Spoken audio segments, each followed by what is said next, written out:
सार्वजनिक लक्ष्मी पूजा छपरा बिहारी नदी घाट पर हर साल की भांति इस साल भी जोर शोर लगा हुआ है पूजा पाठ में। देखे हर चीज़ मूर्ति बन उनके रेडी हो गया, पंडाल भी बन रहा है, अभी हर चीज़ तैयार व्यार हो गया है।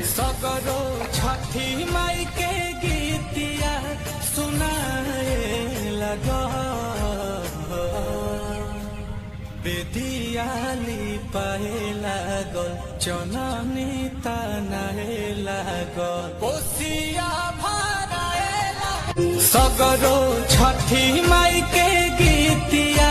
सुनाए लागल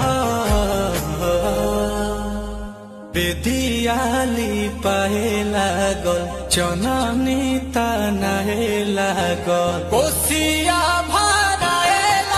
सगरो छठी